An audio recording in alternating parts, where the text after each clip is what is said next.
ladies and gentlemen. I also reiterate my appreciation for standing room only at the back. It's great to see so many people here at this really important launch event for the Workforce Engagement Support Team. I'm conscious of the fact that here we are in March, which is month 3 in 2014, that I'm one of 3 speakers from the main West team.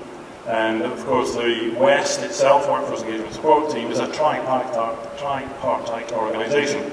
So the number 3 seems to run through this. Is something that I became conscious of. And typically if you ask somebody, you know, what 3 words pop into your mind when you think of the number 3, you might not be surprised if it's the good, the bad and the ugly. And I hope that my speakers, my colleagues on from West this morning, don't mind me using good, bad and ugly as something which I want to anchor this morning's session or my opening remarks on.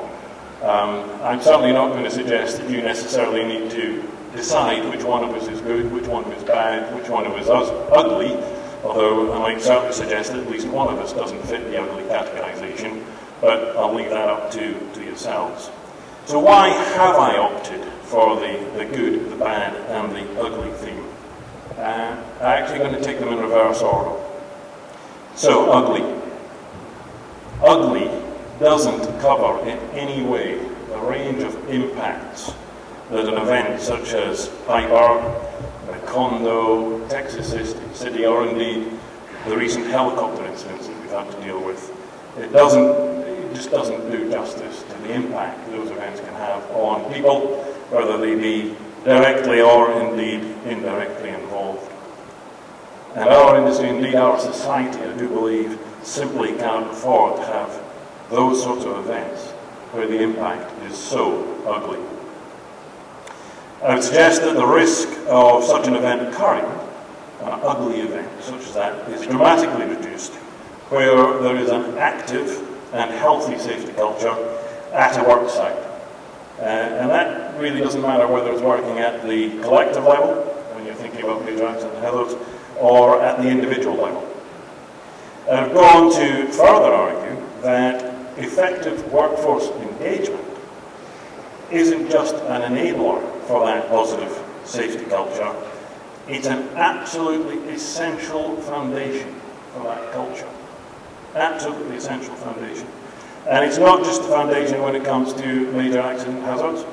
It's an essential and vital input when it comes to managing the wide range of activities that we are faced with at all of our work sites, whether they be offshore or onshore. Not all of those incidents, of course, have the potential to escalate to a major accident. But I think, as we all know, if we were to use the stitch-in-time analogy, if we're looking after the little things on a day-to-day basis, then the risk of something catastrophic has to be reduced. And if that does happen, if it does escalate, then that's clearly something which ugly doesn't do justice to. So, if that's the ugly, what's the bad? Well, actually, I'm going to refer to something that was discussed this morning at the breakfast as something which I think was bad. But first, let's just set a little bit of context. There's no doubt that, as I think about what's perhaps been bad in the recent past, there is no doubt whatsoever that the UK, and indeed the worldwide oil and gas industry, has come a very, very long way since I particularly think about Piper.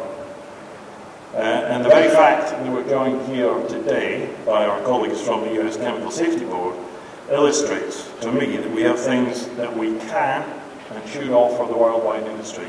There are things that we can be very proud about.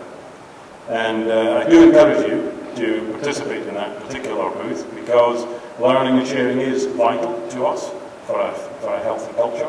And I think that they will benefit from your insights as to what's working well and things that we can do better.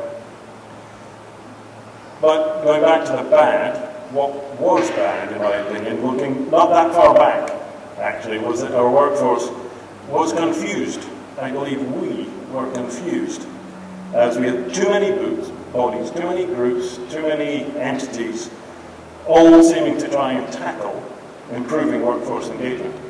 And in this very room, this similar networking event and other network events, I heard it regularly said that people were confused.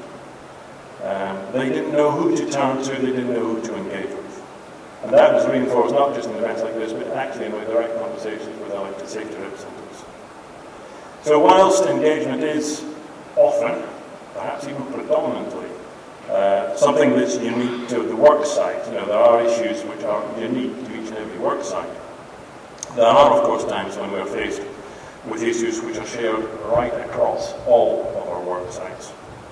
And that's where it's bad, because if there's any confusion as to how we're dealing with those common issues, that I do not believe is in any way good, it is bad.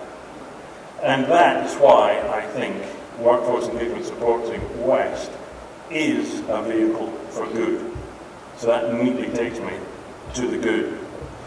If ever there was an example of just how good collaborative effort can be, when we saw the very best of HSE and OIX WIG and Step Change WIG working together, then you only need to look back at last year's workforce event, which ran during the Piper 25 conference, and it's already been acknowledged this morning. And the hugely symbolic safety stand-down, which I'm sure many of us participated in at the same time, if not at that exact same time, over the period around the Piper 25 conference. And that was supported by the very, very powerful and indeed internationally acclaimed Remembering Piper DVD. So that whole thing came about as a result of actually one or two individuals' ideas. But then it became a joint effort between OIX Workforce Involvement Group and Step Change Workforce Engagement Group. They came together and they delivered what I believe was industry absolutely working together at its very best, and the impact that event had. And it was really that collective effort that, to my mind, laid the foundation for what has led us to this launch event this morning. And the opportunity that now lies ahead of us. There can be no doubt in anybody's mind that there's going to be bumps and crunches and grinds as West takes shape and develops. But we've done it before. I therefore believe that West has the potential to be a hugely powerful force in our industry. And I hope that in the years to come, I hope we can look back today as a very significant event in terms of its launch. And I certainly hope that we don't look back in 1, 2, or even 3 years' time and look back and say, you know what, that was just yet another of our ill-fated initiatives. Because we are famous for those initiatives. We all recognise that. Some never take hold and are not sustained. Sustaining West is a responsibility for every one of us in this room. And it is so heartening that there are so many people here today that want to know about West.